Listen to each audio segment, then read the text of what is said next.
Oi, meus amores! Sou Rica Aline e hoje nós teremos a nossa segunda aula de língua portuguesa.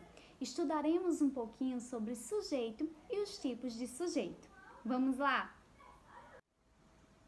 E para compreender esse assunto é muito importante compreendermos a definição de sujeito. Observem aqui ao lado.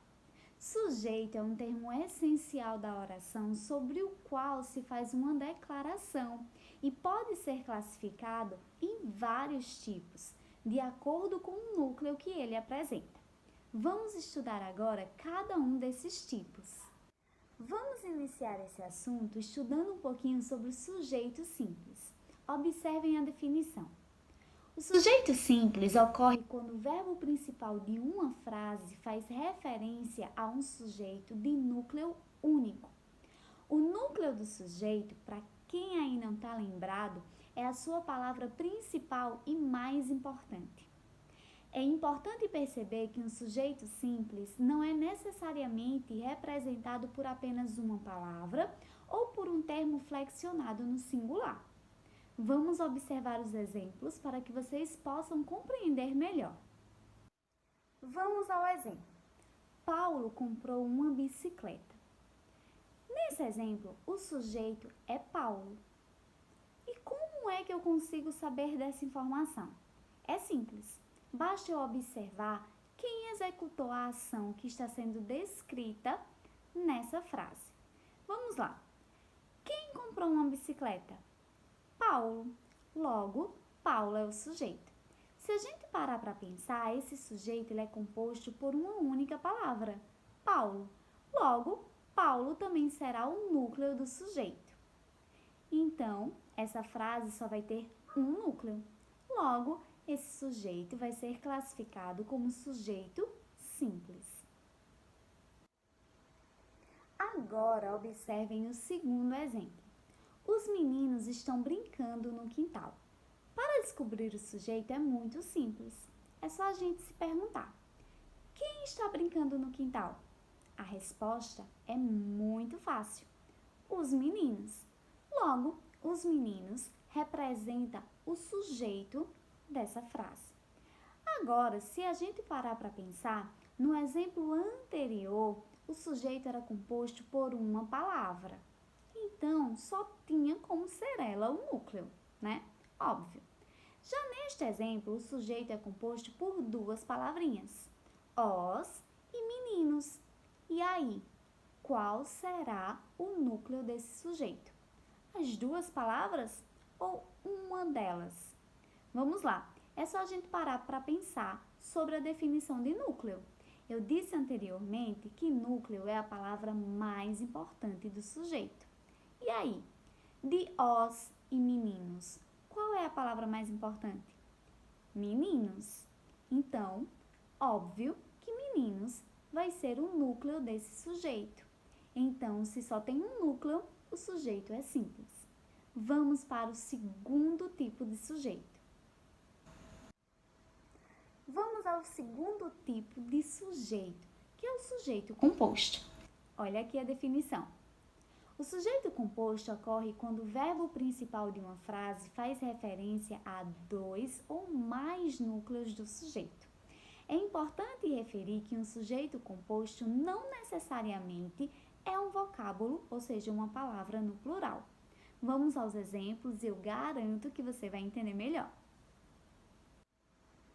No primeiro exemplo de sujeito composto, nós temos o seguinte: Camila e Lorena fizeram os doces da festa. Ó, de novo. Camila e Lorena fizeram os doces da festa. Para a gente descobrir quem é o sujeito, a gente vai utilizar aquele mesmo método. Vamos lá. Quem fez os doces da festa? Camila e Lorena. Dessa vez, esse sujeito é composto pelos seguintes termos: Camila e Lorena. E aí, desses três termos, qual será o mais importante? Ou quais serão os mais importantes? Se a gente parar para pensar um pouquinho, a gente vai perceber que os termos mais importantes são Camila, Lorena. Logo, esse sujeito vai apresentar dois núcleos. O primeiro núcleo, Camila. O segundo núcleo, Lorena. Com dois núcleos ou mais, ele é classificado como sujeito composto. Logo, por ter dois núcleos, essa frase aí apresenta um sujeito composto. Vamos para o segundo exemplo. No segundo exemplo, temos o seguinte. A professora e os alunos ensaiaram para a festa da escola. Para descobrir quem é o sujeito, também é muito simples. É só a gente se questionar. Quem ensaiou para a festa da escola? A resposta está na cara. A professora e os alunos. Esse sujeito é composto por 5 palavrinhas, 5 termos. Mas e aí? Será que só tem um núcleo? Será que tem mais de um núcleo? Vamos observar. Quais dessas 5 palavrinhas são consideradas importantes? A professora e os alunos. Se a gente parar para pensar, as mais importantes são professora e alunos. Professora, alunos. Logo, esse sujeito apresenta dois núcleos. O primeiro núcleo é professora e o segundo núcleo é alunos. Então, ele é classificado como sujeito composto por apresentar dois núcleos. Observaram que esses núcleos podem estar tanto no singular como no plural. Isso não vai importar. O que importa de fato para que um sujeito seja classificado como simples ou composto é a quantidade de núcleos. Se é um, se são dois, se são três e assim sucessivamente, independentemente se eles estiverem no singular ou no plural. Vamos agora para o próximo tipo de sujeito. Agora eu trago para vocês o sujeito oculto. O sujeito oculto também é conhecido como sujeito desinencial. Então, se vocês virem por aí falando de sujeito desinencial, indica a mesma coisa. Vamos lá para a definição. O sujeito oculto é aquele que não aparece na frase de forma explícita. No entanto, podemos identificá-lo por conta da desinência do verbo da frase. A desinência consiste em elementos do final da palavra que permitem identificar a pessoa verbal a qual ela se refere, compreender se a palavra é masculina ou feminina e se ela está no singular ou no plural. Observem os seguintes exemplos. Observem o seguinte exemplo. Estamos muito orgulhosos de você. Esse é um exemplo de sujeito oculto. Por quê? Se a gente parar para analisar, o sujeito não está explícito, ele está escondidinho, ele não aparece aí, mas a gente consegue identificar. Vamos lá. Quem está muito orgulhoso de você? E aí? Vamos observar a frase. Estamos muito orgulhosos de você. Então, dá para perceber que quem está muito orgulhoso aí é nós. Nós estamos muito orgulhosos de você. Então, o sujeito é nós. Só que ele aparece aí? Não aparece. Por quê? Porque ele está oculto e por isso que ele é classificado como sujeito oculto. Ou seja, ele não aparece, mas a gente sabe quem é. Vamos ao segundo exemplo. Deixei minha chave em casa. E aí? Observando essa frase, quem é que eu posso dizer que deixou a chave em casa? Vamos lá. Deixei minha chave em casa. Quem? Isso mesmo. Eu deixei minha chave em casa. O eu é o sujeito. E mais uma vez, ele não aparece aí porque é um sujeito oculto, mas nós somos capazes de identificá-lo. Vamos agora para um outro tipo de sujeito. Agora estudaremos um pouquinho sobre o sujeito indeterminado. Olha aqui a definição. O sujeito indeterminado é aquele que faz referência a alguém, mas não o identifica. Esse tipo de sujeito geralmente é acompanhado de verbos flexionados na terceira pessoa do plural ou na terceira pessoa do singular, acompanhados da partícula se. Esse sujeito tem uma diferença em relação aos sujeitos que estudamos anteriormente. Observem, vamos novamente ler o início da sua definição. É aquele que faz referência a alguém, mas não o identifica.